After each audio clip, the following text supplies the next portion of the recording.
Alors c'est avec une grande joie ce matin que la DESI ouvre cette table ronde.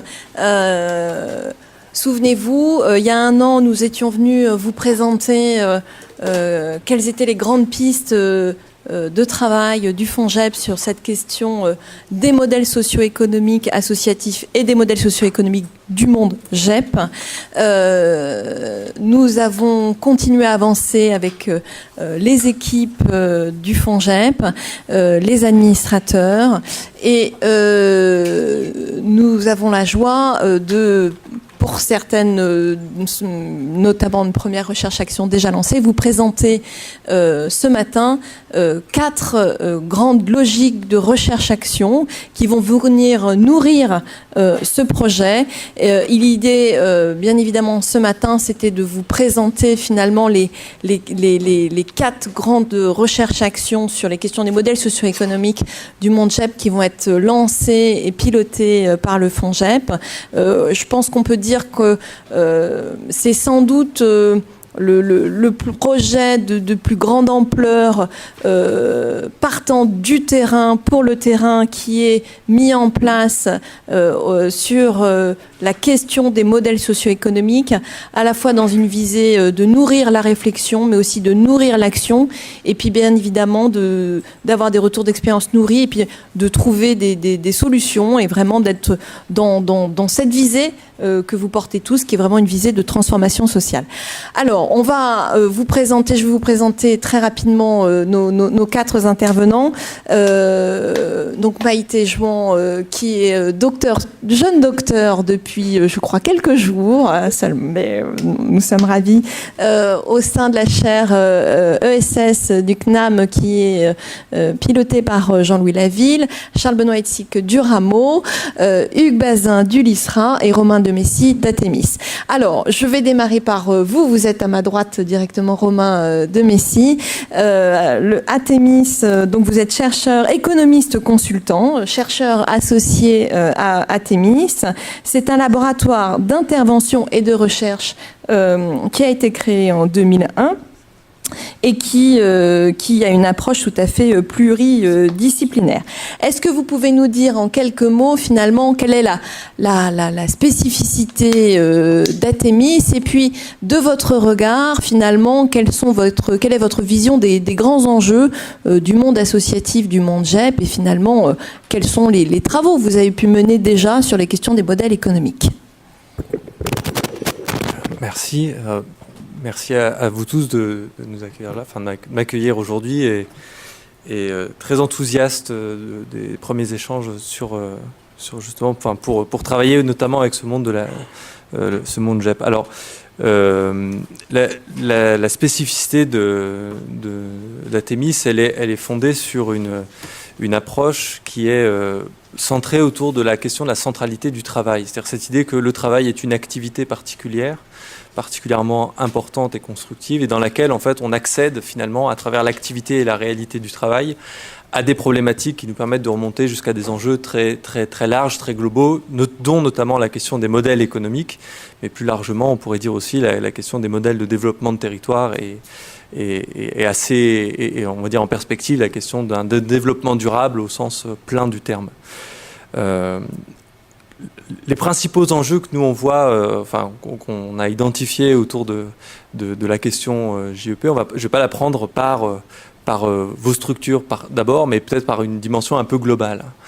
Atémis a construit une approche depuis donc une bonne quinzaine d'années, plus d'une quinzaine d'années maintenant, sur une analyse critique en fait des modèles économiques actuels, avec un propos fondé notamment autour de ce qu'on perçoit, c'est l'essoufflement finalement d'une logique productive qui touche bien tous les acteurs. Je ne parle pas uniquement d'acteurs de production privée, je ne parle pas que d'entreprises, je parle bien d'une logique productive au sens large du terme, inspirée par une logique, ce qu'on appelle industrielle, c'est-à-dire fondée à l'époque industrielle, et qui s'est diffusée dans le temps à l'ensemble des activités, est devenue une sorte de représentation, de manière de penser dominante, qui s'avère particulièrement en difficulté aujourd'hui pour des raisons déjà on pourrait dire du côté de sa durabilité.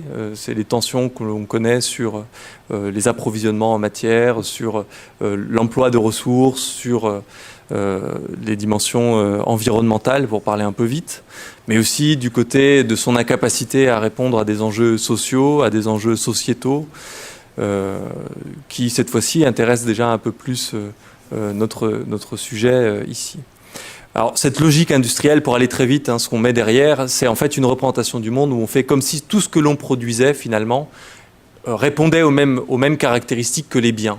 C'est-à-dire que quand il y a 250 ans, je mets cette date-là pour situer autour d'Adam Smith, c'est-à-dire le moment où se fonde quelque part cette pensée industrielle, on réfléchit à la manière de produire efficacement et à ce que c'est le développement, à le définir, etc.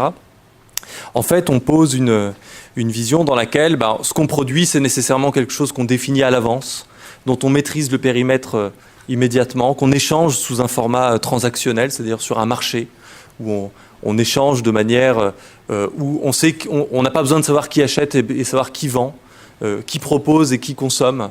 Au final, seul compte le produit standardisé que l'on a formalisé, dans lequel on a également une approche de la manière de produire qui est basée sur une productivité qui est poussée sur soit de l'intensification du travail, du progrès technique ou technologique comme appui à ces affaires, ou des économies d'échelle avec une manière de financer l'activité qui est basée sur le volume. Plus je multiplie mes interventions, plus je multiplie mes unités de production, plus je gagne d'argent et plus je m'en sors. Et puis un modèle de gouvernance qui a un périmètre réduit sur l'activité, sur le domaine de propriété, si je parle un peu largement de la question, c'est un périmètre connu à l'avance et où les effets induits ne relèvent pas de la responsabilité du producteur, mais de la collectivité.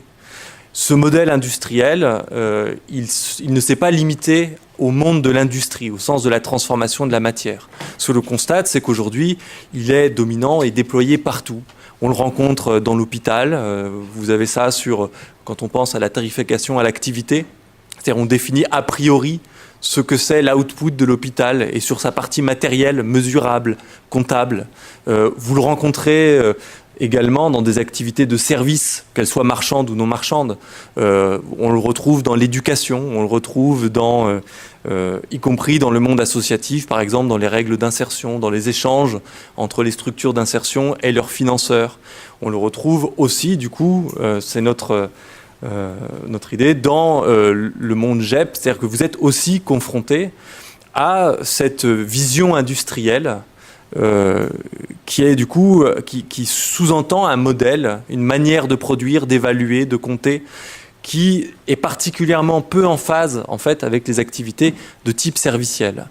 Or, il nous apparaît que les activités GEP sont particulièrement servicielles. Ce que ça veut dire, c'est que dans le monde GEP, déjà, ce que l'on produit, ça n'est pas que des éléments mesurables. C'est pas le nombre de personnes que l'on accompagne qui traduit la production de ce que l'on fait, mais c'est bien ce que l'on produit avec eux. Et dans ce que l'on produit avec eux, il y a bien avec eux. Et donc, il y a un impétrant supplémentaire par rapport à la vision industrielle, c'est celle du bénéficiaire, qui vient aussi avec ce qu'il est, avec sa capacité, avec son engagement. Et donc, on ne maîtrise pas à l'avance le périmètre de ce que l'on produit. C'est vrai pour les activités GEP, mais comme c'est vrai pour n'importe quelle activité de service. Votre coiffeur, il va être plus ou moins efficace si vous êtes capable de lui dire ce que vous voulez à l'avance, ou si vous ne savez pas ce que vous voulez. Vous voyez bien que d'un côté, c'est facile, de l'autre, c'est plus compliqué. Je prends cet exemple parce que c'est marchand, ça n'a pas l'air de grand-chose, mais quand même, ça déplace par rapport à la question du bien. On ne peut pas faire comme si une coupe de cheveux, c'était un bien. Or, vous voyez bien que vos coiffeurs, ils affichent un tarif à la coupe, comme s'ils savaient à l'avance exactement la quantité de travail qu'ils allaient devoir y mettre. Alors que non. Et en plus, ce qu'ils produisent, c'est pas qu'une coupe, c'est pas que le geste technique. C'est aussi l'accueil. Est-ce qu'ils discutent avec vous ou pas? Est-ce que vous avez envie de discuter ou pas? Et donc, ils s'adaptent en direct, en fait, à vos demandes, à vos sollicitations, qui font tout pour les sortir du cadre prévu à l'avance. Donc, vous voyez que dans une activité aussi simple et basique de service, tombe la projection que ce que l'on produit, on peut le définir à l'avance, l'organiser, etc. Et ça, il me semble que c'est aussi vrai pour vos activités. Du côté de la manière de produire, comme on ne sait pas ce qu'on produit à l'avance, l'enjeu de la productivité, c'est pas forcément de dire je vais multiplier les interventions à périmètre constant de ressources. On ne sait pas ce qu'on va y mettre à l'avance. Par contre, on connaît les leviers pour être plus efficace. Vous avez parlé de sécuriser sur 3 ans tout à l'heure les associations. On voit bien que l'adoption dans le temps, d'avoir le temps, c'est aussi un moyen d'être capable de produire plus. En termes de valeur, je parle, c'est-à-dire de produire des choses qui ont une plus grande valeur. Et donc, l'adoption, c'est un levier de productivité. Ce n'est pas vrai dans le monde industriel. Dans le monde industriel, je rappelle, cette logique de pensée, l'adoption, ça n'a aucun intérêt.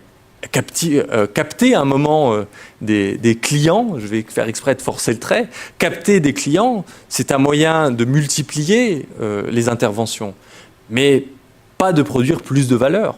D'ailleurs, un des mécanismes, c'est de faire d'être le moins cher possible, de produire une valeur tout juste qui réponde aux besoins immédiats, de manière à renouveler très souvent les achats.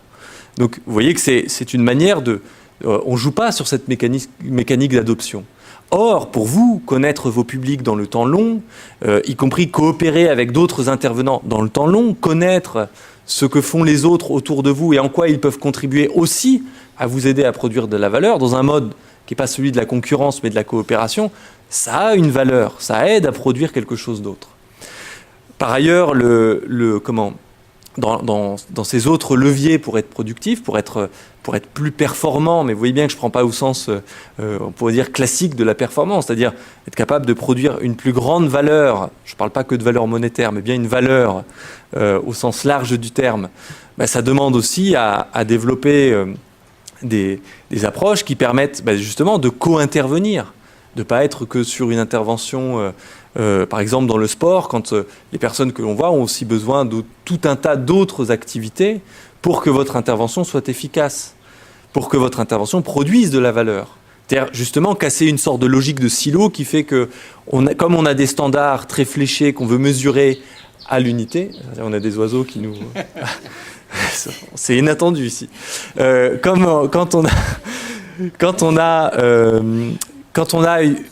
on découpe l'activité en petits points, en petits standards, on crée des barrières, des silos, en faisant comme si quelqu'un qui vient, qui est intéressé par, je sais pas moi, son développement par le sport, et un sport qui n'est pas celui de la compétition, mais un sport aussi intégrateur, aussi ouvert de découverte, d'apprentissage, comme s'il n'était pas intéressé par les autres aspects de l'éducation, alors qu'il est aussi intéressé par ces aspects. Mais vous voyez que le mode de financement, de comptabilisation, etc., tout ça, invite à créer des séparations qui ne sont que des séparations formelles, quelque part, qui ne sont pas les choses qui sont nécessaires du point de vue de l'activité. Je reviens à cette idée du point de vue de l'activité. Alors, Romain, pardon, parce que vous m'aviez dit que ce serait dur de vous arrêter. Je laisse. Et puis, mais est-ce que vous pourriez nous dire aussi, du coup, quelle est votre recherche-action au sein du FONJEP et comment, de cette posture si particulière que vous nous décrivez, quelles propositions vous avez faites pour travailler sur la question des modèles économiques du monde GEP? Alors, je pense que vous avez compris la mécanique. Effectivement, je ne vais pas aller plus loin là-dedans. Mais donc, du coup, notre proposition d'expérimentation, c'est de partir effectivement du réel des activités GEP et de questionner dans ce réel des activités GEP, justement, essayer de décaler le regard d'une représentation trop formalisée de votre activité. C'est-à-dire que la difficulté quand on est dans des activités qui ont des modes notamment de financement particuliers, c'est que le mode de financement devient la frontière du mode de pensée. Et donc repartir de qu'est-ce que vous produisez ? Pour qui vous le produisez? Comment vous le produisez? Avec qui vous le produisez aujourd'hui? Et si on repart de l'enjeu, comment on peut élargir quelque part ce périmètre? Nous, on parle d'une vision de dézoom, c'est-à-dire sortir du cadre d'aujourd'hui formalisé, essayer de le penser très globalement, y compris en lâchant les questions de financement un temps, pour ensuite se dire comment on fait évoluer du coup le périmètre dans lequel on réfléchit. Et donc, ce que l'on propose en termes d'expérimentation, c'est de partir d'un groupe territorial, c'est-à-dire d'un groupe dans un même territoire, de structures GEP, pas forcément déjà d'ailleurs en coactivité, qui ne sont pas forcément déjà en coopération, mais qui ont au moins le fait de partager ce même territoire, pour analyser leur activité, donc le réel de leur activité, le modèle économique sous-jacent, les modes de financement, etc. bien sûr, pour justement les aider, travailler ensemble ce dézoom, Alors collectivement, c'est-à-dire nous on peut faire ça, mais il y a aussi une expertise des locaux sur ce qu'il est possible de faire, sur les autres acteurs, etc., que nous on n'a pas, on ne connaît pas tous les territoires de France et de Navarre, et encore moins par la lecture GEP, il faudrait que je sois une asso FONGEP pour ça.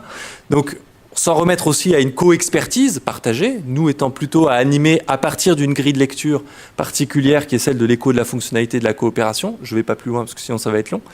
Donc faire ça pour ensuite, à partir de ce que l'on voit de la réalité de l'activité, mettre en discussion qu'est-ce qu'on peut inventer de neuf, comment on peut réviser le périmètre d'activité, les coopérations possibles, les besoins d'ailleurs de coopération, les acteurs potentiellement intéressants, y compris sur le territoire, pour ensuite remonter dans une troisième étape, quelque part, aussi à des demandes adressées au réseau GEP. En disant, mais si je bouge, comment ça demande un autre appui de mon réseau ? Comment ça demande un autre appui du fonds GEP ? Qu'est-ce que ça réclame de ressources supplémentaires, d'espaces plus intéressants, de coopération, justement d'animation d'une sorte de vie collective des structures GEP. Vous voyez, le mouvement, c'est partir d'un territoire particulier, des structures qui sont de leurs propres enjeux, de ce à quoi elles sont confrontées, de sortir du périmètre de l'activité actuelle pour questionner un périmètre possible. Et ensuite, voir comment on rend ce possible, du coup, réalisable. Et avec quelles questions ça soulève entre les structures et avec le réseau GEP. Voilà. Merci beaucoup Romain. On aura un petit temps de questions-réponses et puis il y aura aussi cet après-midi des ateliers pour approfondir.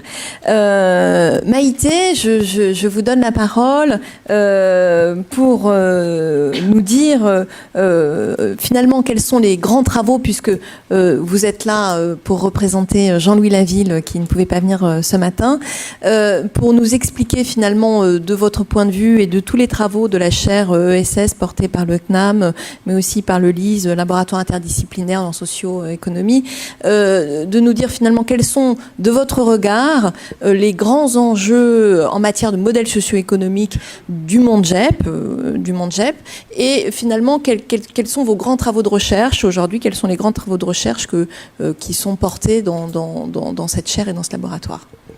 Merci. Alors, je vais essayer de traduire la pensée, la théorisation de Jean-Louis Laville le plus fidèlement possible. Et de manière pédagogique, si possible. Je dirais très rapidement, avant de passer aux travaux, pour contextualiser, que juste l'approche de Jean-Louis Laville, en fait, elle est particulière parce qu'elle définit l'économie solidaire comme l'articulation entre l'économie plurielle et la dimension d'espace public des associations, où vraiment il essaye d'articuler une réflexion sur les modèles justement socio-économiques des associations et la dimension participative au sein des associations, comme des espaces publics qui vont permettre une co-construction des services entre bénévoles, usagers et professionnels. Donc si vous voulez approfondir ces questions-là, je pourrais vous conseiller l'ouvrage L'association Sociologie et Économie de Jean-Louis Laville et Renaud Saint-Saulieu, où en fait il y a aussi, où sont répertoriées diverses études de cas d'associations qui en fait émanaient, si je retrouve, d'un groupe en fait de recherche entre 1990 et 1997 qui mêlait responsables associatifs et chercheurs, où il y avait notamment des responsables associatifs des secteurs du logement social, de l'action socio-éducative, de l'éducation populaire, et des chercheurs du laboratoire de sociologie de changement institutionnel. Et en fait, à partir de 1997, ces travaux ont été repris à Sciences Po Paris, au sein d'un master qui s'intitulait Sociologie de l'association et action dirigeante. Bon, donc ça c'est pour l'ouvrage L'association Sociologie et Économie. Je peux vous conseiller aussi l'ouvrage Association et action publique de Jean-Louis Laville et Anne Salmon. Et également les travaux d'un chercheur que peut-être certains d'entre vous connaissent, Philippe Hainaut, qui travaille aussi sur les modèles économiques et les questions de gouvernance. Donc là, je pourrais vous conseiller l'ouvrage La gouvernance entre diversité et normalisation. Donc Philippe Hainaut qui est à l'IAE de Paris. Et très rapidement, pour situer les travaux de Jean-Louis Laville, dire que les associations... Alors, bon, j'espère que je ne vais pas faire de redite avec ce qui a été dit ce matin. J'ai pas pu assister aux échanges. Sur un autre sujet. Dire très rapidement en fait que les associations aujourd'hui elles subissent de fortes pressions en étant confrontées à un impératif gestionnaire et à des modes de régulation concurrentiels, puisqu'il y a une montée en force de la légitimité du modèle de l'entreprise dans la sphère publique, notamment qui se traduit par l'essor du New Public Management depuis les années 70 et qui a pour objectif de promouvoir l'efficacité et la performance au sein des administrations et en y introduisant certains principes du management d'entreprise. Et cette évolution-là, cette pénétration du New Public Management, elle touche fortement les associations. Et on assiste à un développement généralisé d'une gouvernance par les nombres qui touche les associations puisqu'elles sont exhortées à mettre en place une rationalisation professionnelle et une technicité administrative, à accroître leur logique gestionnaire par des démarches d'évaluation quantitative et l'identification de bonnes pratiques. Et cette évolution-là, elle s'accompagne d'un contexte de passage d'une culture de la subvention à une logique d'appel d'offres qui a tendance à accroître encore plus les fonctionnements concurrentiels, enfin les logiques concurrentielles, et qui tend en fait à réduire les associations à un rôle de prestataires de services publics ou de sous-traitants, ou à les encourager à se ranger sur le modèle privé. Tout ça également dans un contexte de valorisation du modèle du social business qui essaye de concilier performance et objectif social. Et on encourage fortement les associations à se ranger plus ou moins sur le modèle du social business. Et donc, pour faire très rapidement, l'approche de Jean-Louis Laville, en fait, elle se pose un peu contre cette évolution-là qui est présentée comme une évolution fataliste du monde associatif, d'une marchandisation et d'une financiarisation du modèle associatif. Et lui pose que les ressources économiques en fait, des associations ne peuvent pas être appréhendées à travers le seul prisme marchand, puisque ces ressources économiques sont tributaires des contextes politiques et des participations volontaires bénévoles au sein des associations. Et donc, qu'il faut appréhender l'activité économique des associations comme encastrée, inscrite politiquement et socialement. Et donc voilà, dire que l'étude de la mobilisation des ressources économiques est indissociable des modes d'encastrement politique, social, territorial des associations et aussi des modes de régulation publique, en fait des relations avec les pouvoirs publics qu'ont les associations. Donc, je vais peut-être pas. Je pense que c'est assez clair. Ma méthodologie, notre méthodologie. Justement, allons-y. Qu'est-ce que vous proposez donc d'expérimenter au FONGEP pour illustrer et aller un cran plus loin sur la connaissance des modèles économiques et en lien avec effectivement votre action? Alors. On va se fonder sur les travaux de l'école substantiviste, donc des travaux de l'anthropologue économique Karl Polanyi, qui en fait, je vais citer deux ouvrages si cela vous intéresse, La Grande Transformation et La Subsistance de l'homme. Et Karl Polanyi qui est un penseur vraiment d'actualité aujourd'hui parce qu'il avait théorisé la crise, au XIXe siècle avec la révolution industrielle et donc il avait théorisé différents principes économiques et donc ces principes économiques ont été repris par Jean-Louis Laville dans son étude des associations. Donc on peut en citer quatre, mais trois principaux. Donc le marché, donc la rencontre de l'offre et de la demande de biens et de services sur une base contractuelle et régie par le calcul d'intérêt. Les ressources marchandes donc des associations. La redistribution, où dans ce modèle, la production est répartie par une autorité centrale. La réciprocité, et là, c'est la réciprocité qui va être vraiment centrale dans notre étude, où en fait, on va étudier comment le lien social prédomine sur les logiques d'intérêt, on va dire, et sur les logiques marchandes. Et en fait, la réciprocité, pour la définir très rapidement, c'est un peu une relation d'interdépendance complémentaire entre les différents acteurs dans les associations, donc entre les usagers, les bénévoles et les professionnels. Et c'est un peu sur la base de la réciprocité qu'on va pouvoir analyser comment il y a des logiques de co-construction des services, donc de l'offre et de la demande, donc une co-construction des besoins avec les usagers dans les associations, qui en fait réinsuffle un peu une dynamique participative au sein des associations. Et ça va être assez central. Donc on va analyser à la fois l'engagement bénévole, les dons, mais aussi l'ancrage territorial des associations, les réseaux d'entraide et de coopération dans lesquels elles s'inscrivent. Et pour nous, ces différentes dimensions-là sont ce qu'on peut appeler les ressources réciprocitaires des associations, qui sont complémentaires aux ressources publiques, aux ressources marchandes de la prestation de services. Je vais essayer de synthétiser. Donc, on va analyser, bien sûr, les ressources monétaires, tout de même, donc les budgets des associations, mais vraiment appuyer sur le fait que notre étude sur les modèles socio-économiques ne peut pas se limiter à des données chiffrées et qu'elle doit aussi essayer de saisir cette dimension qualitative au sein des associations, afin de saisir respectivement les places du marché, de la redistribution et de la réciprocité dans les fonctionnements associatifs. Donc on va étudier les bilans, donc les comptes de résultats, mais aussi on va adopter vraiment une démarche qualitative avec des entretiens, donc semi-directifs, avec les responsables associatifs, mais aussi avec les différentes parties prenantes au sein des associations, donc bénévoles, usagers, professionnels, et donc dirigeants associatifs, pour essayer d'avoir une pluralité de points de vue et essayer de saisir un peu la place de l'engagement bénévole, mais aussi en quoi les associations essayent d'encourager des dynamiques un peu de co-construction en leur sein. Bon, là, c'est très synthétique. Donc, si j'ose dire, on est, j'ose le parallèle, comme à Thémis, mais c'est pas du tout comme à Thémis, la posture n'est pas la même, mais on est dans des mécaniques d'analyse des modèles socio-économiques qui viennent vraiment ouvrir le champ de ce qu'est un modèle socio-économique et qui prennent en compte finalement différentes dimensions, bien au-delà des dimensions purement monétaires ou purement financières, dans lesquelles on pourrait parfois, je dirais, résoudre, en tout cas enfermer les modèles économiques associatifs. Oui, alors juste pour détailler, c'est vrai que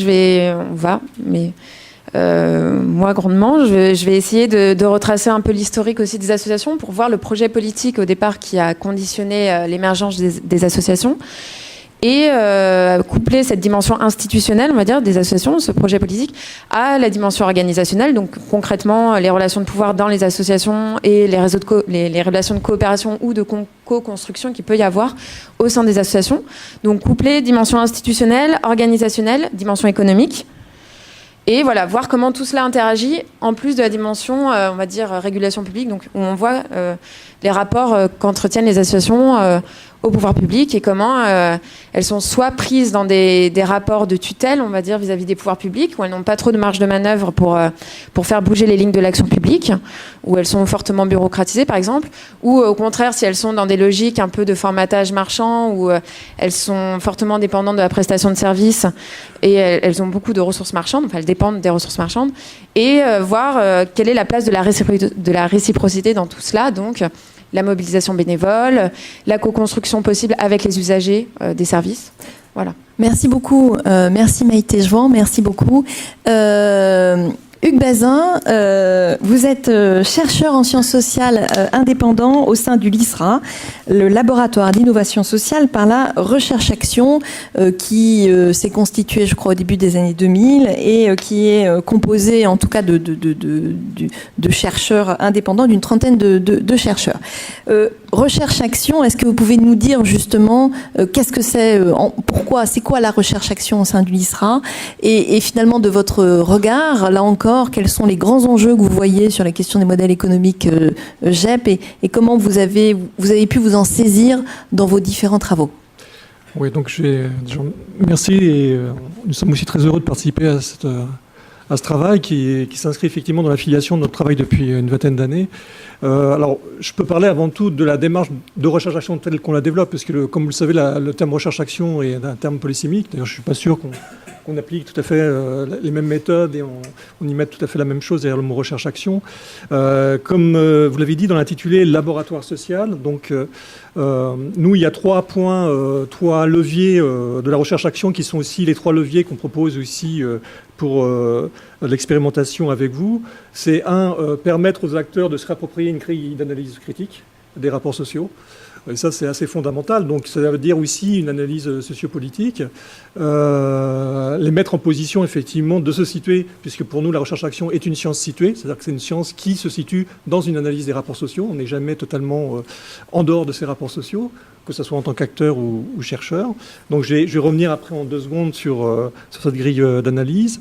Le deuxième point, c'est permettre de valider une production de savoir au même titre qu'une recherche, j'ai envie de dire, académique, universitaire, c'est-à-dire permettre notamment aussi un croisement des savoirs, entre le savoir pragmatique du praticien, le savoir technique du professionnel et le savoir scientifique du chercheur.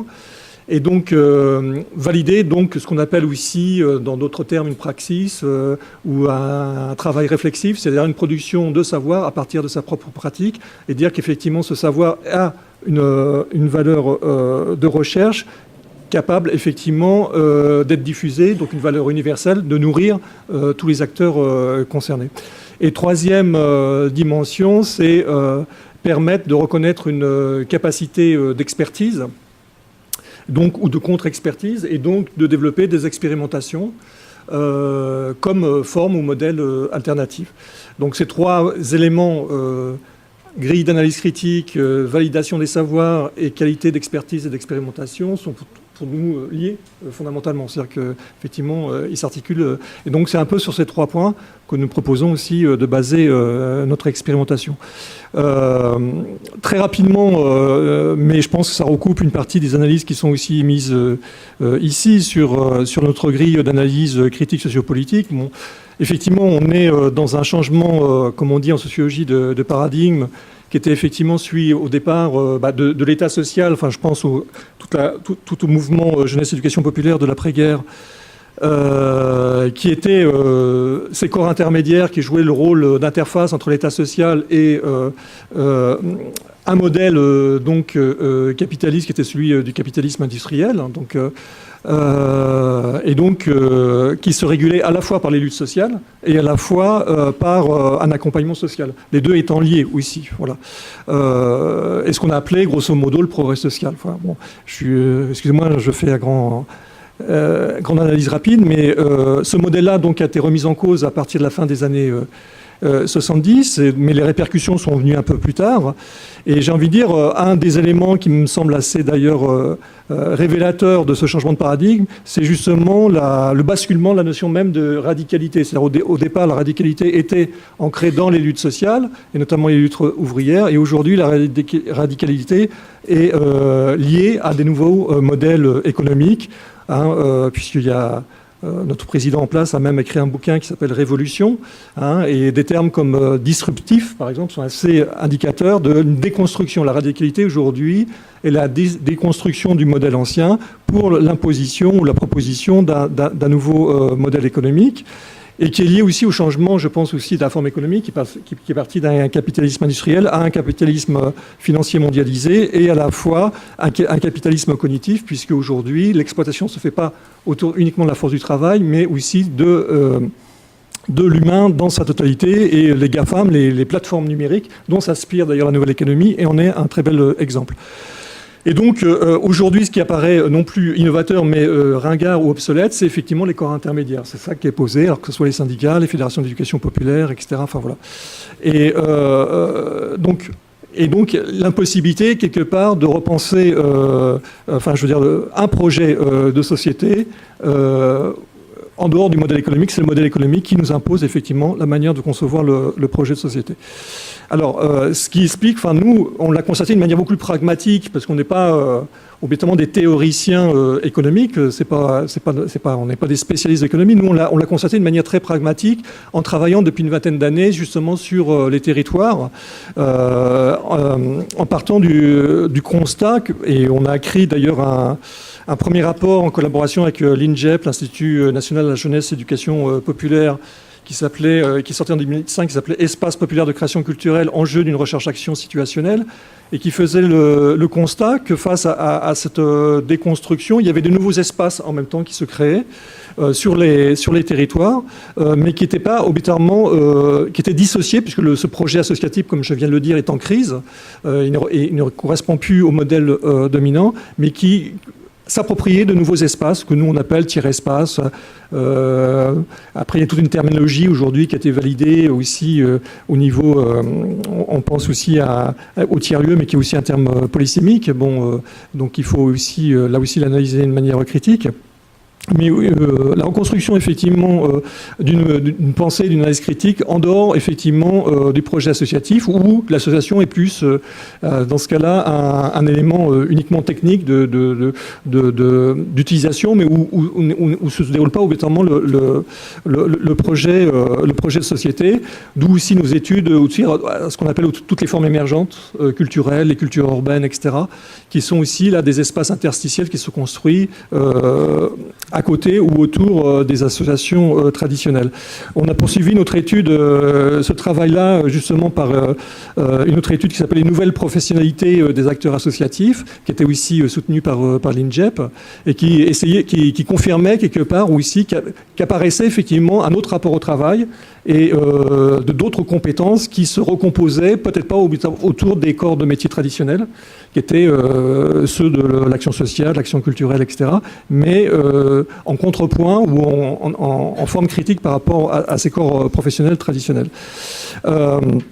Donc voilà, un peu la base de travail, et on a continué à faire ce travail autour, et c'est pour ça que le rapport au territoire est fondamental, et qu'on propose aussi l'expérimentation de partir aussi des territoires, et donc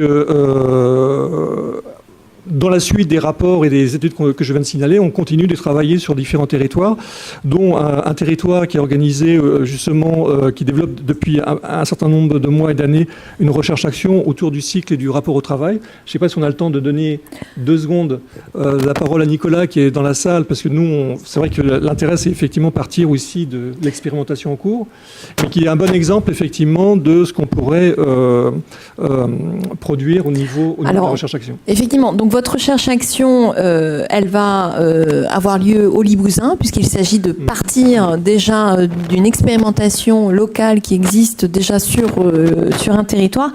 Peut-être Nicolas Guerrier, on peut peut-être lui donner le micro pour qu'il nous explique en vraiment très rapidement ce qui se passe sur ce territoire.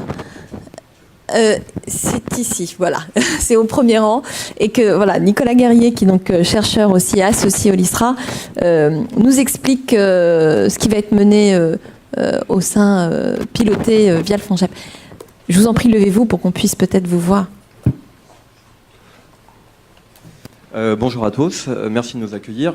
Oui, alors on propose le territoire limousin, notamment parce que depuis plusieurs années, sur ce territoire-là, on développe déjà une recherche-action, une expérimentation sur la question du travail, qui n'est pas uniquement aujourd'hui circonscrite au monde associatif. C'est-à-dire que c'est une expérimentation qui pose la question de qu'est-ce que le travail pour nous aujourd'hui, et plutôt que partir d'une définition d'en haut du travail, c'est comment chacun, dans sa pratique, dans son activité, dans le faire au quotidien, définit le travail et souhaite l'organiser ou souhaite être en rupture quand le travail est aliénant, en souffrance, etc. Je ne vous refais pas l'historique de la souffrance au travail aujourd'hui, qui est un domaine majeur de recherche en sociologie. Mais du coup, en gros, qu'est-ce qui s'expérimente autour du travail? Et donc, on a un cycle qui s'appelle le cycle travail, qui dure depuis plusieurs années, et dans lequel se retrouvent finalement pas mal d'associations qui ont l'agrément jeunesse éducation populaire sur le territoire. Et aujourd'hui, ce cycle travail a amené énormément à la fois d'expression de ce qui se passait dans la vie des gens au travail, dans leur organisation du travail, mais aussi beaucoup d'envie de transformer, puisque c'est ça aussi la recherche-action, c'est transformer l'organisation, l'environnement dans lequel on est, et pas uniquement se positionner en tant que chercheur extérieur et dominant. C'est vraiment partir de l'expérimentation. En tout cas, c'est la définition de la recherche-action telle qu'on la met en place au LISRA. Et donc, ce cycle travail a permis énormément de transformations sur les organisations du travail locales, mais assez circonscrite à un petit territoire du Limousin. Et là, l'idée avec cette expérimentation qu'on peut mettre en place par le biais de cette étude, c'est de l'élargir à un territoire un petit peu grand et de fabriquer un espace d'auto-formation beaucoup plus large sur le territoire limousin qui présente des spécificités assez intéressante, c'est-à-dire que bon, c'est pas que la campagne, le Limousin, quoi. C'est-à-dire qu'il y a quelques villes ou petites villes. Bon, ici on est à Paris, alors si je vous parle de villes en Limousin, ça va peut-être vous choquer un petit peu, mais en tout cas il y a des petites villes qui ont toute une histoire, soit industrielle, soit une histoire de l'immigration. Je pense notamment à cette toute petite ville qui est Égletons, où on a toute une immigration turque qui arrive depuis les années 40 pour couper les forêts du Limousin, et puisqu'on avait besoin d'une main-d'œuvre de bûcheronnage, qui a créé tout un écosystème hyper particulier sur Égletons, avec énormément d'associations qui travaillent sur le lien social à Égletons, qui est vraiment particulier, entre une ruralité forte, une immigration forte. Ça crée quand même forcément des formes innovantes d'action associative. Et le territoire limousin est peuplé de ce genre de choses, notamment sur le plateau de Millevaches, où là, je ne sais pas si vous avez entendu parler de cet endroit, mais un endroit en gros où la propriété foncière est très peu chère, et donc il y a énormément de gens qui viennent sur ce territoire-là expérimenter de nouvelles formes d'action, de nouvelles formes d'intervention politique, etc., et qui créent des solidarités tout à fait particulières et nouvelles, qui nous intéressent dans le rapport au travail, dans le rapport à l'argent, à l'économie, qui nous intéressent dans le rapport aussi à la gouvernance associative, puisque là, énormément d'associations naissent avec des formes collégiales de gestion, etc. Et donc voilà ce qui nous intéresse en gros donc, sur ce territoire. Si j'ose dire, vous allez partir d'un écosystème de territoire pour finalement identifier, voire créer les conditions pour créer de nouveaux modèles économiques de territoire dans lesquels pourront bien sûr s'imbriquer les modèles associatifs. Donc on ne parle pas de l'association, mais là on part du territoire. Donc c'est encore une autre posture. Merci beaucoup. Charles-Benoît Hetzig, vous êtes président... je te tutoie. Je vous voyais tout le monde, mais je te connais. Donc, président fondateur du Rameau, laboratoire de recherche appliquée sur la co-construction et les alliances innovantes. Est-ce que, de la même manière, tu pourrais nous expliciter à la fois qui est le Rameau, quels sont ses travaux, puisque la question des modèles socio-économiques fait partie des questions qui ont traversé depuis le début, si j'ose dire, et qui traversent l'ensemble des axes de recherche du Rameau, notamment la question des modèles socio-économiques associatifs. Est-ce que tu peux nous dire quels sont les grands travaux, quelle est la posture et quels sont les grands enjeux de la vision du point de vue du Rameau sur la question des modèles économiques? Merci Caroline, bonjour à tous. C'est un immense plaisir pour moi d'être là aujourd'hui, puisque il y a un an, j'étais déjà avec vous pour suivre toute la réflexion qui s'amorçait sur le modèle socio-économique, et donc très heureux de pouvoir continuer ce chemin commun. En 2006, lorsque le Rameau a été créé, c'était une hypothèse de recherche de dire finalement, va-t-on aller vers une co-construction du bien commun ? Ça peut paraître une évidence aujourd'hui de parler de co-construction et de bien commun, avec des mots qui sont là aussi sous des formats extrêmement différents. À l'époque, ni le terme de co-construction, ni celui du bien commun, puisque Elinor Ostrom n'avait pas encore eu le prix Nobel, n'était revenu d'actualité et c'était un peu perdu dans les limbes dans ce sujet. Donc c'est une hypothèse de recherche. Et l'idée du Rameau est de dire partons du terrain, partons des organisations, ces fameux corps intermédiaires dont on parlait tout à l'heure, pour regarder finalement si, pour répondre aux grands enjeux économiques, sociaux, environnementaux et sociétaux auxquels nous sommes confrontés, est-ce que nous allons tendre vers une capacité des organisations très différentes, publics, structures d'intérêt général, acteurs académiques, acteurs économiques, à travailler ensemble pour essayer de trouver des solutions face aux enjeux auxquels, objectivement, personne n'a de réponse tout seul. Et donc, on est parti dans une approche extrêmement pragmatique, qui est une approche vraiment empirique de terrain, c'est-à-dire d'être dans ce qu'on a appelé les dialogues de gouvernance, c'est-à-dire être aux côtés des organisations, sous toutes ses formes, associations, fondations, entreprises, acteurs publics, et de pouvoir accompagner durant un temps relativement long, puisque c'est sur un minimum de 18 mois et la moyenne aujourd'hui est à 5 ans, pour pouvoir savoir finalement, face aux grands enjeux auxquels nous sommes confrontés, comment les organisations réagissent. Et finalement, 2 questions. Est-ce que, d'une part, elles s'intéressent, et si oui, comment, à la question du bien commun? Et deuxième question, si pour augmenter leur capacité à avoir un impact sur ce bien commun, elles décident de faire seules ou elles décident de faire alliance. Et c'est dans ce cadre-là, finalement, que très rapidement, puisque nous avons choisi comme premier lieu d'observation, bien sûr, les structures associatives d'intérêt général.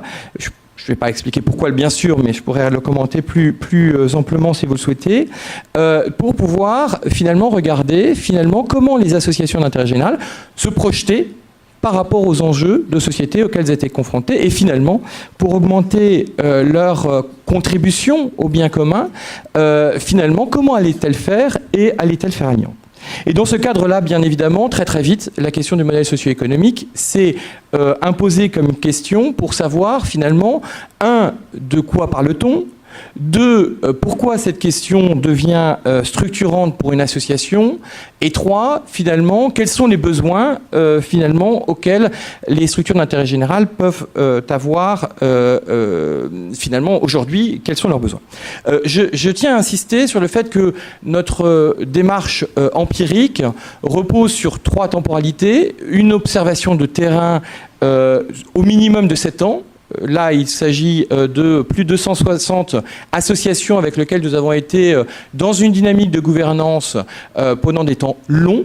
Et encore une fois, je redis, pour la plus courte d'entre elles, ça a été 18 mois, et pour la plus longue d'entre elles, c'est depuis notre création, depuis 11 ans d'entre elles, et en moyenne, on est à plus de 5 ans de temps de gouvernance, de temps de dialogue partagé. Qu'est-ce qu'on a?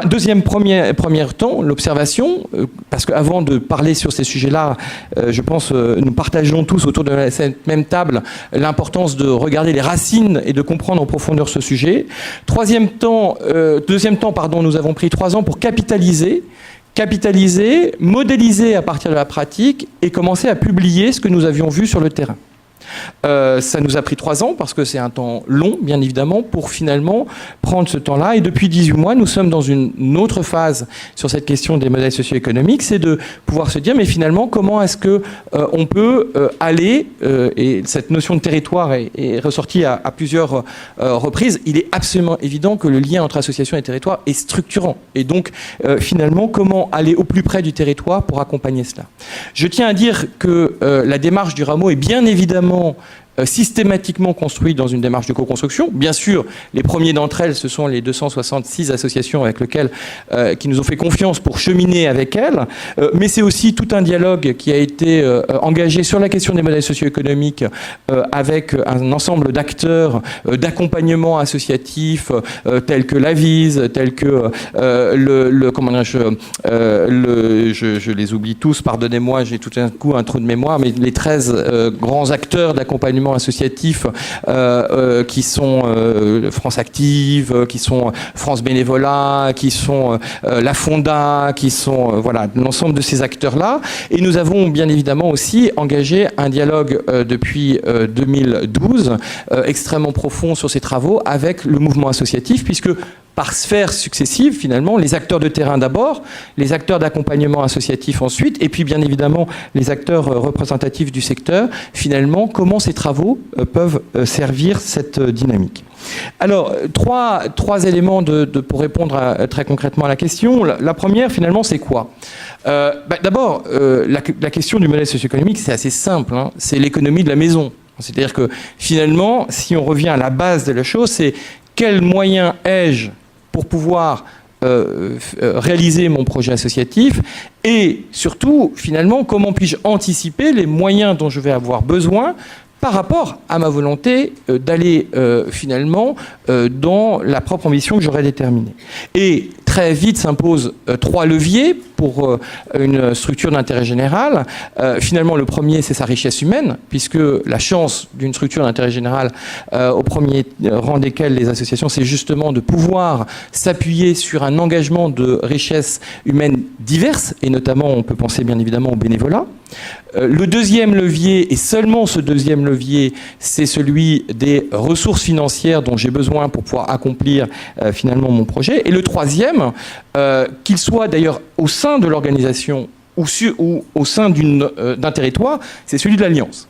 Qui bien évidemment nous a intéressé particulièrement puisque c'est notre sujet, mais finalement comment je fais alliance avec d'autres, comment je fais alliance avec mes pairs, avec d'autres associations, comment je fais alliance avec l'acteur public, bien évidemment, premier partenaire bien évidemment historique du secteur associatif, et puis comment je fais alliance avec d'autres acteurs, avec les entreprises, avec les acteurs du monde académique. De plus en plus de partenariats se développent sur ce sujet-là.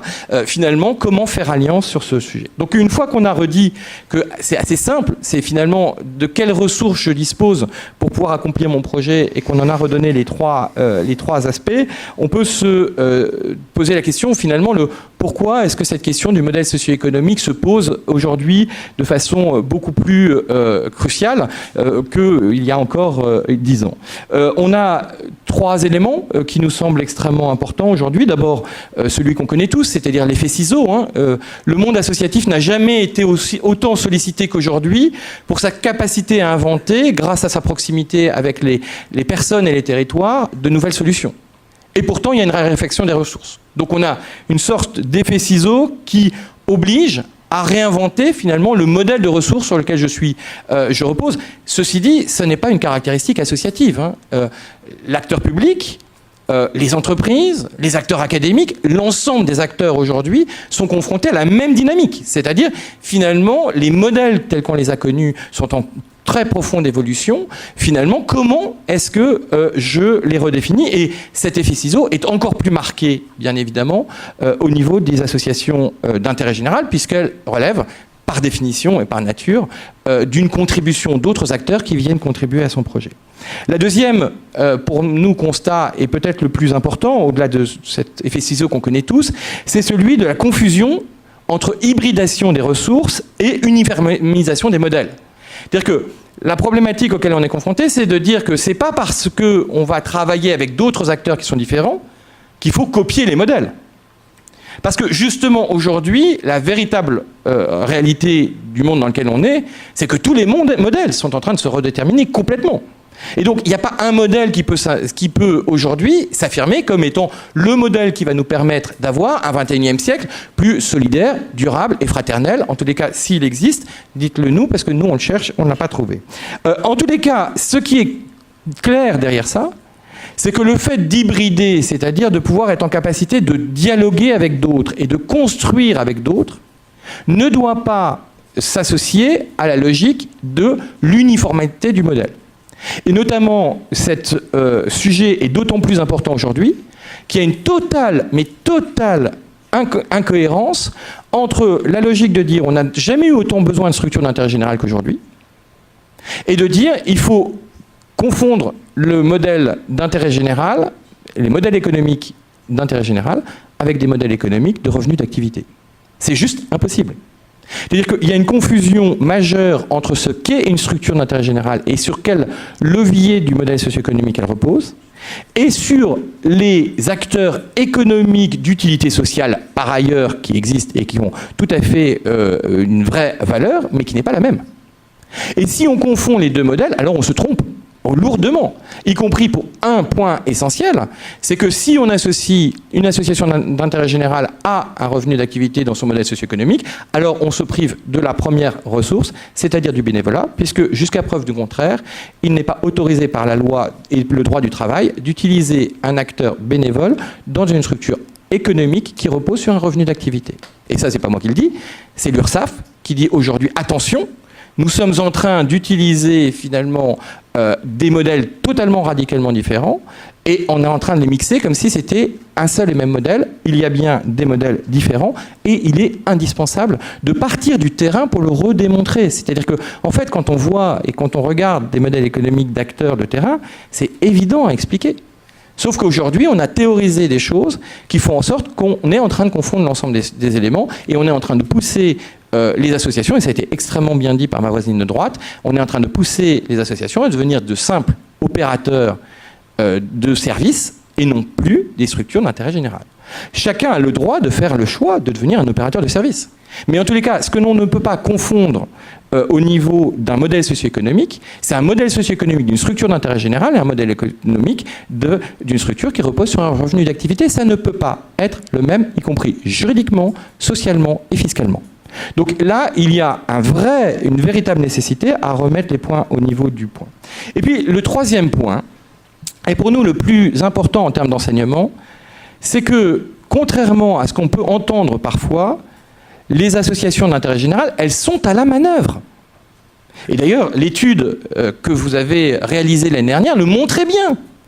Ce n'est pas des acteurs qui attendent aujourd'hui et qui peut-être un jour vont pouvoir se dire comment on fait. C'est celles qui, concrètement, sur les territoires, sont en train d'inventer des modèles. Donc, réinversons la logique, c'est-à-dire regardons ce qui est en cours et ce qui est en train de s'inventer. Enfin, c'est une vraie logique de recherche et de R&D, quoi. Hein. C'est une forme d'expérimentation qui est utile à l'ensemble des acteurs. Et d'ailleurs pas que à l'ensemble des acteurs associatifs d'intérêt général, bien évidemment pour les acteurs publics, pour la co-construction de politiques publiques, voire pour la création, effectivement, de services qui peuvent après être généralisés autrement. Mais en tous les cas, si on se prive de regarder aujourd'hui que sur les territoires sont en train de s'inventer des modèles extrêmement puissants qui ne sont pas basés sur la performance, mais sur la pertinence, ce qui n'est pas la même chose. Hein. La performance, c'est le rapport entre un résultat et des moyens mobilisés. La pertinence, c'est entre un besoin et une capacité d'y répondre. Aujourd'hui, les modèles socio-économiques associatifs de territoire sont, pour une grosse part, en train de passer d'une logique de performance qui leur est imposée à une logique de pertinence qu'ils sont en train de redéterminer. Et ça, c'est une ressource absolument extraordinaire. Et je ne vais pas vous faire la liste des 660 associations avec lesquelles on a pu constater ces éléments-là pour une grosse partie d'entre elles. Mais en tous les cas, on a réellement besoin d'écouter ce que les associations de territoire ont inventé. La problématique derrière ça, et c'est la question du comment, c'est que tout ça se fait de façon extrêmement empirique. Et que finalement, la question qui est derrière, c'est comment est-ce qu'on finalement peut, à travers des outils simples, permettre à chacun de se positionner par rapport à son propre modèle. C'est-à-dire, surtout pas de créer des outils stéréotypés avec des normes, des standards, des trucs dans lesquels il faut rentrer. C'est l'inverse. C'est comment est-ce qu'on montre la caractéristique et la spécificité de son modèle en étant capable, par rapport à des éléments d'autres exemples, de pouvoir se positionner soi-même et de dire voilà en quoi je suis spécifique. Pourquoi ? Parce qu'il y a bien une chose qui est certaine, c'est qu'il ne peut pas y avoir un modèle socio-économique associatif. Ça n'existe pas. Et d'ailleurs, en demeurant, il n'existe pas non plus un modèle socio-économique d'entreprise et il n'existe pas non plus un modèle socio-économique d'acteur public. Mais quelque part, la richesse des structures d'intérêt général, c'est d'avoir inventé une diversité de modèles. Et qu'en fonction des besoins à la fois des territoires et des publics auxquels elle s'adresse, elle est capable finalement de pouvoir montrer comment capter les ressources dont elle a besoin. Charles Benoît, est-ce que là, je ne peux pas prendre le micro comme un Romain. Tu es trop loin. Non, mais est-ce que là, tu es en train de nous expliquer, en fait, d'une certaine manière, déjà, l'expérimentation qui sera menée par le rameau, qui est finalement d'outiller pour que chacun puisse analyser son propre modèle. Est-ce que tu peux nous dire un petit peu, justement, ce que va faire le rameau au travers du FONGEP ? Alors, d'abord, je tiens à redire que c'est 12 ans d'observation et d'expérimentation et de terrain, mais qu'on n'est pas au bout. Hein. Enfin, si on était au bout, et d'ailleurs je crois que c'est ce qui nous caractérise tous les quatre, c'est que si on était au bout du sujet, on ne serait pas là. C'est-à-dire que c'est un chemin qui s'ouvre. C'est pas un chemin qui se ferme. Aujourd'hui, c'est sans doute, en revanche, un bon moment pour le faire parce qu'il y a une prise de conscience de l'importance et de l'utilité de se re-questionner sur les modèles socio-économiques associatifs. C'est-à-dire que, selon nous, de notre observation et de nos points d'observation, il y a une plus grande appétence et compréhension que si on confond acteurs économiques d'utilité sociale et associations d'intérêt général, on est en train de se tromper. Et ça, c'est nouveau. C'est très nouveau, je peux vous le dire, dans tous les cas, ce qu'on peut constater à ces travaux-là. Et qu'est-ce qu'on souhaite faire? C'est que on souhaite finalement faire un cheminement, une démarche apprenante, avec 12 têtes de réseau de proximité, c'est-à-dire têtes de réseau départementales ou régionales, pour réfléchir ensemble à deux questions. D'une part, par rapport à mon propre modèle économique, c'est-à-dire finalement, moi, tête de réseau de proximité, qu'est-ce que mon modèle économique, comment va-t-il évoluer, comment je vais répondre aux besoins qui sont en cours d'émergence aujourd'hui. Et deuxième question, comment on outille les acteurs de territoire. On a expérimenté avec les associations environnementales, avec les 5 grandes têtes de réseau expérimentales en 2014, tout un parcours, finalement, un cheminement pendant 9 mois entre pairs, entre 8 pairs à l'époque, et là on en propose 12 pour cette expérimentation, de pouvoir réfléchir ensemble à la fois à son propre cas, c'est-à-dire moi concrètement, ma tête de réseau régionale, là, comment je garantis que dans 5 ans, je peux encore faire la mission qui est la mienne. Et deuxième question, comment est-ce que finalement j'aide les associations de territoire finalement à avoir des outils qui leur permettent de se poser les bonnes questions, parce que n'oublions pas, et je pense qu'on est tous d'accord, que le modèle socio-économique n'est qu'un outil au service du projet associatif. S'il devient structurant par rapport au projet associatif, alors nous ne sommes plus dans une structure d'intérêt général, mais dans un acteur économique d'utilité sociale. Ce n'est plus le même positionnement. Et donc, ce que l'on propose à 12 têtes de réseau, départementales et régionales qui souhaitent faire l'aventure avec nous, c'est ce que nous avons expérimenté avec des associations très concrètes de territoire sur l'environnement, qui a produit des choses extrêmement intéressantes sur le sujet. C'est de le faire aujourd'hui avec des têtes de réseau départementales et régionales GEP, et de pouvoir voir au bout de 9 mois, finalement, 2 questions. Qu'est-ce que ça a permis d'apprendre pour chacun des 12 têtes de réseau? Mais surtout, qu'est-ce qui peut être partagé au-delà de ça? C'est-à-dire, qu'est-ce qui a été commun des 12 que ces têtes de réseau auront envie de partager? Et surtout, encore plus peut-être, comment est-ce que ça aide à identifier les outils très concrets, j'insiste, que l'on peut donner aux associations GEP de terrain pour qu'on soit petit, gros, moyen, peu importe, on puisse avoir des outils qui permettent de se réfléchir à son modèle socio-économique, non pas comme une contrainte, mais comme une opportunité pour pouvoir répondre à son projet associatif.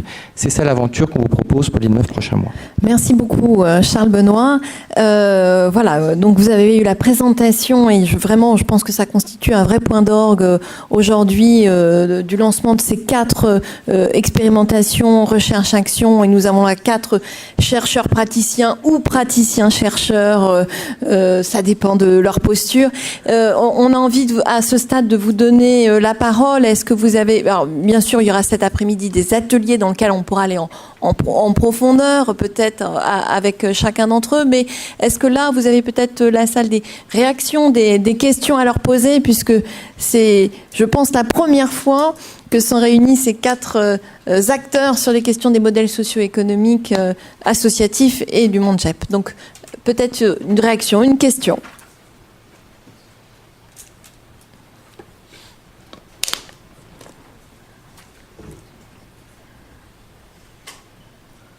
Personne n'ose. Merci Nadine. Peut-être le micro. Ah, et puis une question, monsieur, pardon. Et puis après Nadine, Moi, pardon. Je veux bien oser.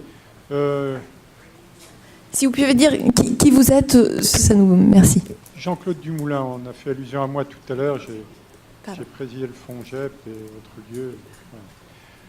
Voilà. Je pense la tonalité. On vous entend pas très bien. Si ça va. Comme ça, là. Ah, beaucoup mieux. Excusez-moi. On voit les distinctions et la cohérence globale entre nos 4 présentateurs. On voit, dit chacun à leur manière, on voit une certaine décomposition et recomposition de l'ensemble dans lequel tout ce que l'on a à vivre et à toucher. Il y a un terme qui revient en permanence, comme s'il était lui-même, comment dire, je ne vais pas dire figé, mais bien enraciné, c'est le coup de le dire, c'est le mot territoire. Or, il nous semble, pour le vivre, je me retrouve délégué régional FONGEP du Centre Val de Loire actuellement, il nous semble que la notion même de territoire étant décomposition, recomposition, et qu'il serait intéressant de connaître votre point de vue là-dessus et comment on le traite. Merci. Peut-être une autre question-réaction, et puis après je laisserai nos praticiens. Non ? Très bien. Alors, sur cette notion de territoire, parce que là, effectivement, je pense que c'est tout à fait... Il y a effectivement un vrai sujet. Je ne sais pas qui en premier. Romain ? Alors, c'est une très juste remarque. Alors, il y a pas mal de travaux, d'ailleurs, sur cette notion de territoire. Je me souviens d'un ouvrage collectif qui a été piloté par quelqu'un qui s'appelle Martin Vanier sur territoire, territorialité, territorialisation de 2007, qui est un excellent ouvrage. Et d'ailleurs, il y avait... un article à la fin de quelqu'un qui s'appelle Bernard Pecker qui portait sur de la sublimation à l'exténuation sur justement le concept de territoire. C'est-à-dire comment il avait été surutilisé, du coup vidé de son sens, et du coup il aboutissait finalement à une sorte de demande d'être redéfini ou d'être repris. Il y a plein de travaux en géographie hyper intéressants et en économie aussi sur justement ce qu'on appelle territoire. Du coup, moi, j'ai donné notre approche à nous pour le coup de cette question. On n'a pas une lecture administrative tout d'abord du territoire. C'est-à-dire que le territoire, c'est pas juste la collectivité ou l'échelle administrative, le périmètre figé quelque part de ça. Pour nous, le territoire est plutôt une construction à partir de l'enjeu en question. Et notamment, si on prend par exemple, je sais pas moi, si on va prendre une dimension de développer le sport dans une ville. Je parle de ça parce que j'ai une autre vie à côté où je suis coprésident d'une association qui cherche à rendre le sport populaire et solidaire, inclusif, etc. Donc bon, c'est une autre vie. Mais si on prend cette question du sport inclusif, l'enjeu, il se développe bien avec des enjeux, des dimensions territoriales importantes. C'est-à-dire que c'est pas non plus de là où on est à l'univers. Il y a bien des effets de proximité, diraient certains géographes ou économistes, des effets de proximité et notamment des interactions du fait que c'est situé, pour reprendre le terme de mon voisin de droite. Donc c'est de comprendre à partir de l'enjeu qu'on essaie de tenir quels sont les effets de situation. Et en gros le périmètre il se reconstitue par là. Il n'est pas donné à l'avance. Ce qui rejoint aussi la question, il y a une expression d'un chercheur qui s'appelle Guy Dimeo, qui a aussi travaillé cette question, qui est de dire qu'il y a un peu deux faces à la notion de territoire. Il y a la notion des enjeux et du coup d'un périmètre qui se dessine, et de l'autre côté, le périmètre, en fait, il donne un peu l'espace de ressources disponibles. Nous, on appelle ça, enfin, personnellement, là pour le coup, c'est ma thèse, j'appelle ça un patrimoine immatériel territorial, c'est-à-dire un ensemble des ressources qui sont partagées, accessibles, dont il n'y a pas de titulaire unique ou individuel, mais qui est bien une dimension de titulaire collectif. Et avec un enjeu de mobilisation, de repérer justement ce patrimoine. Et vous voyez, il y a un peu les deux phases dans le territoire. Il y a le périmètre qui se dessine du fait de la nature des activités, et puis le contenu, quelque part, on pourrait dire, mais c'est un peu réducteur d'appeler ça un contenu, mais qui est les ressources mobilisables et identifiées comme telles. Et donc, c'est un périmètre mouvant, finalement. On n'enferme pas le territoire dans une capsule une fois pour toutes. Je ne sais pas si ça répond, du coup, à votre question. Vous voyez, quand je parle de territorial, du coup, c'est cet aspect-là. Et c'est pour ça que je préfère, à la limite, des fois, le terme d'aspects territoriaux plutôt que de territoire. C'est pas l'objet, en fait. C'est la nature des questions qui sont territoriales.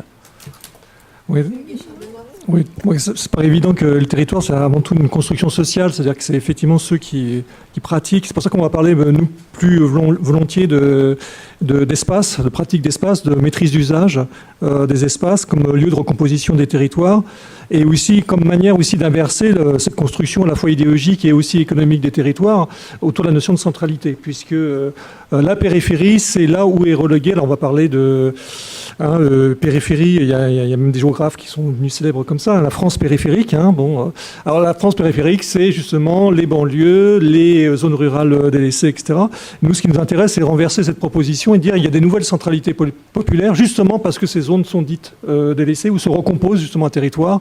Une étude très, très intéressante qui a été faite à Roubaix là-dessus sur la centralité populaire, mais qui peut très bien, évidemment, se poser aussi comme grille d'analyse dans le milieu rural, où le territoire est pris comme ressource de recomposition économique, et on a développé depuis plusieurs années, entre autres, dans ces espaces-là, tout un travail sur la notion d'économie populaire, qui fait partie d'un des scénarios, d'ailleurs, qu'on aimerait proposer dans notre grille d'analyse auprès des associations, c'est-à-dire comment se recompose l'économie à partir des ressources des territoires au service des habitants du territoire, et donc est dissocié justement du modèle économique dominant, et donc qui forme des nouvelles centralités, quoi. Merci. Charles Benoît. Merci pour cette question parce qu'en fait, elle est au cœur de nos travaux. En créant le Rameau en 2006, la question était de dire co-construction du bien commun, par où on part. On sait qu'il y a trois réalités. Il y a la réalité des acteurs. Et on a pris ceux qui étaient le plus loin sur l'échiquier, c'est-à-dire les structures d'intérêt général d'un côté et les entreprises capitalistiques de l'autre. On sait qu'il y a les domaines d'action et on sait qu'il y a les territoires. Et objectivement, si on nous avait dit qu'est-ce qu'on va découvrir en chemin, puisque l'idée était vraiment de découvrir en chemin ce qu'on allait voir, c'est-à-dire comment s'appliquent les acteurs, comment ils travaillent ensemble. Deuxième point, finalement, est-ce qu'il y a des spécificités domaine par domaine, et troisième point, territoire par territoire. On aurait pu parier que c'était les domaines qui allaient intervenir. On ne travaille pas ensemble si on est sur l'emploi de la même façon que si on est sur l'environnement. Et en fait, cette question-là est arrivée tout à fait secondaire. En revanche, celle qui est arrivée quasiment dès notre création, c'est-à-dire à peine 18 mois après, c'est celle du territoire. On ne fait pas alliance et on ne peut pas faire alliance de la même façon à Lille, Paris, Marseille ou bien évidemment la plus belle ville de Reims, puisque vous l'aurez reconnu pour ceux qui savent les racines importantes qui peuvent être les miennes. Finalement, cette question est intéressante parce que en 2008, on a créé avec la Caisse des dépôts, parce que les problèmes c'est que les partenariats, les alliances, il n'y avait pas de données, il n'y avait pas de chiffres. Donc comment est-ce qu'on peut observer quelque chose sur lequel on n'a pas de données? Donc avec la Caisse des dépôts, on a créé en 2008 l'Observatoire des partenariats pour se donner, par des plans quinquennaux successifs, la capacité à avoir des données statistiques et scientifiques fiables que l'on puisse suivre dans le temps. Et on commence, après 12 ans, à avoir maintenant une certaine série de données qui nous aident à comprendre ce qui se passe réellement dans la tête de nos concitoyens, de nos maires, de nos dirigeants associatifs et de nos dirigeants d'entreprise, puisque c'était les 4 axes sur lesquels on souhaitait savoir comment chacun se positionnait sur ce sujet. Et la question du territoire s'est imposée tout de suite. C'est-à-dire que finalement, cette notion de comment je réinvente en proximité sur le territoire quelque chose, elle est bien évidemment totalement déterminante. Pourquoi? C'est exactement comme quand on fait de la recherche scientifique. Avant de vouloir dire qu'on va pouvoir produire un médicament en masse qui va soigner l'ensemble du monde entier, on commence sur la paillasse. Et bien finalement, le territoire, c'est une forme de redécouverte que si nous voulons avoir une vraie capacité à faire société, il faut déjà commencer à réinventer en proximité cette capacité à faire société. Et c'est là où c'est très intéressant parce qu'on voit bien, et nos travaux, puisque depuis 2008, de ce fait, on a lancé un programme de recherche sur la co-construction territoriale. Je donnerai juste 2 chiffres. 76% des maires disent aujourd'hui que leur territoire est entré dans une dynamique de co-construction impliquant à la fois habitants, associations, entreprises et eux-mêmes en tant que collectivité. Mais 46% d'entre eux n'ont aucune idée de ce que ça veut dire. C'est-à-dire qu'on voit bien qu'on est traversé par une volonté, une capacité des acteurs finalement à faire différemment, parce qu'on voit bien les bouts du modèle auquel on est. Comme ça a été rappelé, on voit bien que le modèle s'est arrêté dans les années 70 et on est en train de prendre conscience, et c'est normal sociologiquement parlant 30 ans après, que quelque part, là, il faut quand même qu'on bouge largement parce qu'on ne va pas pouvoir continuer comme ça. Et ce qui est intéressant, c'est que c'est là où le territoire prend tout son sens. C'est-à-dire la capacité à réinventer très concrètement en proximité des choses qui permettent à répondre réellement avec pertinence et non pas avec performance sur le sujet traité. Et là, c'est bien évidemment pour ça que les associations d'intérêt général sont à la manœuvre sur les territoires, et ça, nos travaux le montrent aussi très bien. Et c'est dans ce cadre-là, et dans ce contexte-là, que selon nous, il faut réinscrire la question de l'évolution des modèles socio-économiques associatifs, parce que bien évidemment, le rôle de chercheur de terrain, d'expérimentateurs de terrain que sont les associations, qui est avec le lieu d'expérimentation et le lieu finalement de l'engagement, qui sont les deux fondements du secteur associatif, bien avant celui de pouvoir éventuellement être opérateur sur quelque chose, et bien dans ce fondement, ça ne peut être qu'en proximité et sur les territoires sur ça invente. Et pour ceux qui sont intéressés, je vous invite à regarder les résultats des études phares sur comment est-ce que nos concitoyens, les maires, les dirigeants associatifs et les dirigeants d'entreprise perçoivent les fragilités de leur territoire. Eh bien, c'est là où, quand on regarde ces données, on comprend tout de suite pourquoi on ne peut pas arriver avec une logique globalisante et standardisée partout, parce que, bien évidemment, d'un territoire à l'autre, d'une réalité à l'autre, finalement, les priorités et les positions des uns et des autres sont complètement différentes. Merci. Peut-être d'autres réactions. Je vois Anne-Claire de Vosges.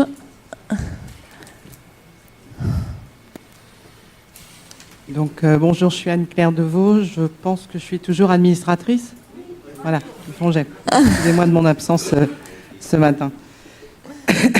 Non, alors moi je suis dans le petit groupe qui travaille, qui vous a rencontré en amont. Je voulais déjà vous remercier pour cette présentation croisée. On a cette chance quand même d'avoir aussi passé quelques semaines là, à vous avoir lu et à vous avoir croisé sur différents registres. Donc de vous entendre comme ça, c'est effectivement à l'image du travail que nous souhaitons proposer.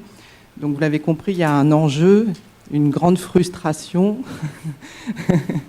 un enjeu politique. Donc peut-être vous répondrez plutôt en atelier parce que je vois que le temps est court, mais l'enjeu politique qui est sous-jacent à tout ça quand même, c'est d'être aussi reconnu, soutenu pour ce que nous sommes.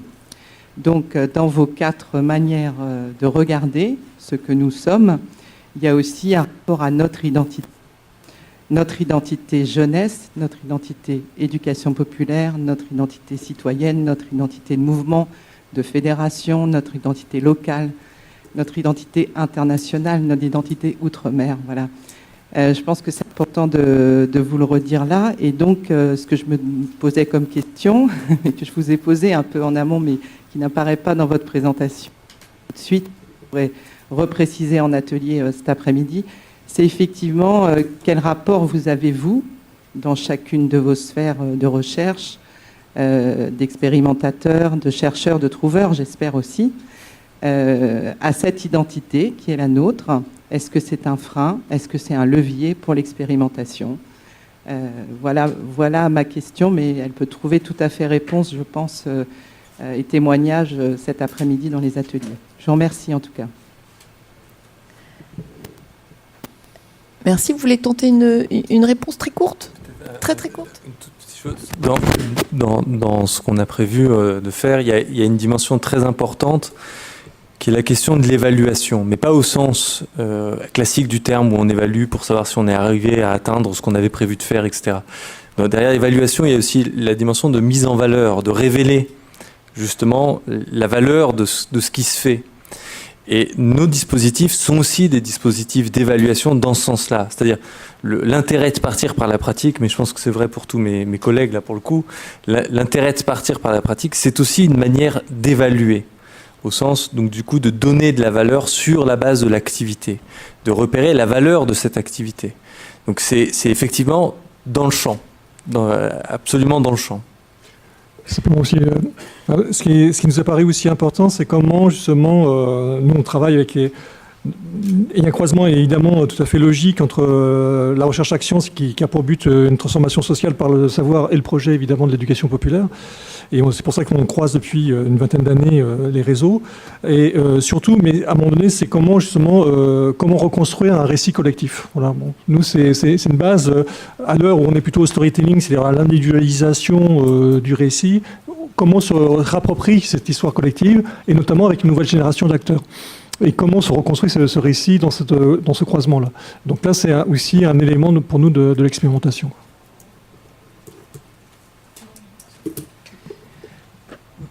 Pour nous, merci pour cette question parce qu'elle est essentielle. C'est le levier, c'est-à-dire que on a eu la chance de travailler beaucoup avec le sanitaire et social, avec l'environnement, avec l'insertion, avec de très nombreux prismes. Et en fait, on s'est rendu compte que sur les 266 associations, il y en avait très nombreuses d'éducation populaire. Mais on n'a jamais eu l'opportunité d'avoir, puisque comme je le disais, tous nos travaux de recherche sont en co-construction, c'est-à-dire qu'il faut qu'il y ait une envie des gens avec lesquels on travaille d'étudier ce sujet-là. On ne va pas l'étudier un sujet tout simplement parce qu'on décide un matin en se levant qu'on a envie de l'étudier. C'est vraiment un cheminement en commun. Et on est vraiment très heureux et je dois dire très fiers d'avoir été choisis parce que justement on va découvrir la question qu'elle vous voulez poser à travers nos propres travaux. C'est-à-dire, finalement, quel est le prisme par rapport à cette identité GEP, quelles sont les spécificités, finalement, qui peuvent ressortir par rapport à l'ensemble du secteur associatif d'intérêt général. Finalement, ça, c'est vraiment des sujets qui, pour nous, sont essentiels. Et vous l'avez dit, et je pense que c'est vraiment le point essentiel, c'est-à-dire comment est-ce qu'on a une valorisation non pas dans le sens économique, mais dans la valeur sociétale qu'a cette action associative d'intérêt général. Pour nous, elle est essentielle, c'est pour ça que nos travaux de recherche ont commencé par là en 2006, et c'est pour ça qu'aujourd'hui, où ces travaux sur le modèle socio-économique, on commence à avoir une certaine maturité sur le sujet, on est vraiment très fiers de pouvoir commencer un chemin ensemble. Donc pour nous, loin d'être un frein, au contraire, c'est vraiment un énorme levier, avec une grande, finalement, force de la jeunesse et de l'éducation populaire, c'est que par rapport au secteur traditionnel, c'est transversal. Donc on ne pourra pas l'appréhender dans la logique de silo telle qu'on peut la connaître par ailleurs. On sera de toute façon obligé d'avoir une vision transversale, donc écosystémique, donc finalement extrêmement instructive, si jamais on la fait en proximité avec le territoire, c'est-à-dire pour se redonner un territoire d'observation qui a du sens. Et ça, pour nous, c'est vraiment sans doute dans nos travaux sur le modèle socio-économique sur lequel on était en train de se questionner sur quelle pouvait être la prochaine étape. Là, vous nous avez redonné du grain à moudre pour les 10 prochaines années, donc merci beaucoup. Une dernière réaction peut-être ? Le micro arrive. Jean-Claude a parlé de territoire, vous avez parlé de renouvellement, de reconstruction, enfin voilà, de transmission, nouvelle création. Moi, c'est la question de l'engagement qui change aussi. On a parlé du territoire. Jean-Claude a raison de dire que le territoire, c'est quelque chose de très mouvant et à reconstruire aussi. Mais l'engagement, la place des individus dans le collectif, du collectif pour travailler ensemble. Enfin bon, c'est aussi un autre sujet que n'a pas abordé. Vous ne pouviez pas tout aborder, mais pour moi, c'est un élément qui nous touche de près. Parce que par rapport, je remercie Anne-Claire d'avoir reposé les questions de l'identité.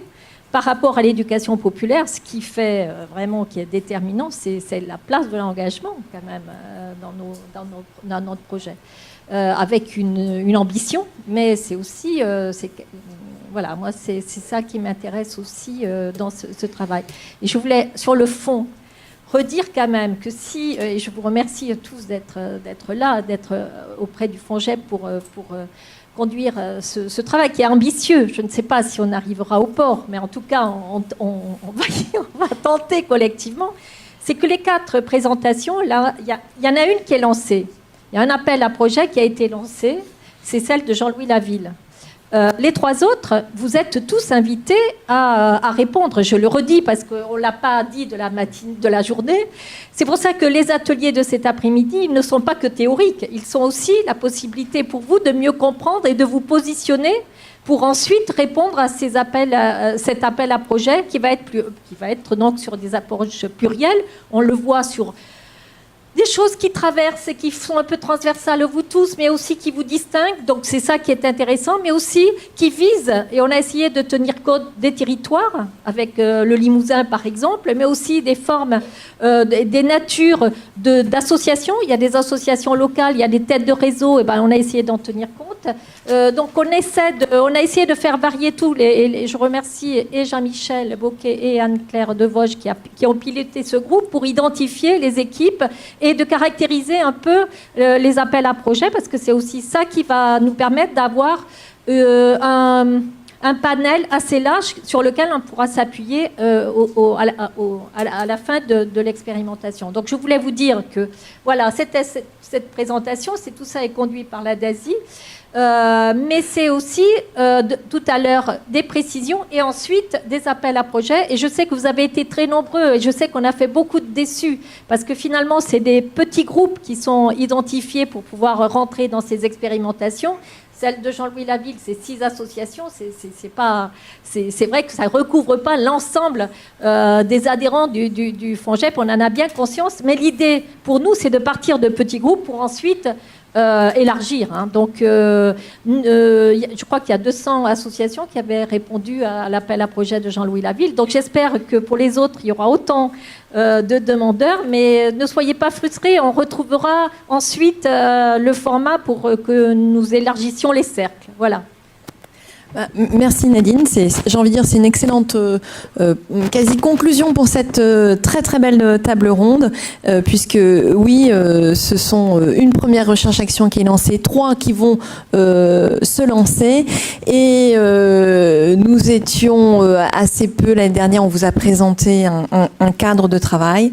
Aujourd'hui, avec cette table ronde, on vous présente plus qu'un cadre de travail, des recherches-actions. Autant dire que l'AG de l'année prochaine, on vous présentera des choses très intéressantes dont je suis bien incapable de vous donner la teneur, mais qui a pour objet, c'est bien ce que disait Nadine, de servir l'ensemble des structures associatives du monde GEP et donc vous tous.